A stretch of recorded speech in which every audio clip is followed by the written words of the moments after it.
అడ్డుపెట్టి ఆడేటటువంటి జోదగాళ్ళైనటువంటి తీవ్రవాదులకి అండగా నిలుస్తూ వచ్చారు. ఇప్పుడు ఇజ్రాయెల్ హమాస్ వార్ నడుస్తుంది. దాన్ని ఇజ్రాయెల్ పాలస్తీనా వార్గా చిత్రీకరిస్తూ దాన్ని ఆపేయాలంటూ ఒత్తిడి తెస్తున్నటువంటి వేళ ఇజ్రాయెల్కి యూరప్ దేశాలు కూడా అండగా నిలబడుతున్నాయి. కానీ ముందు ఇజ్రాయెల్ చెప్తున్నటువంటి డిమాండ్, మా వాళ్ళని 140 మందిని బంధించారు, వాళ్ళని విడిచిపెట్టమని, వాళ్ళని విడిచిపెట్టేదాకా మేము యుద్ధం ఆపమని. అందుకనినే వీళ్ళు ఏం పెట్టారు ఆంక్ష, ముందు ఇజ్రాయెల్ సైన్యం ఖాళీ చేస్తే అన్నారు. అప్పటికి 3 సైన్యం ఖాళీ చేసింది ఇజ్రాయెల్. అయినా వీళ్ళు దాడులు ఆపట్లేదు. దాంతో ఇజ్రాయెల్ మళ్ళీ యుద్ధానికి సిద్ధమవుతోంది.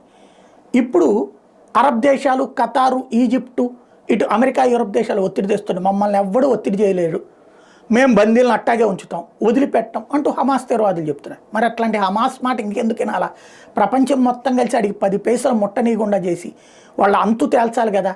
ఇంకా సిగ్గు రాకపోతే ప్రపంచానికి ఏమనాలా?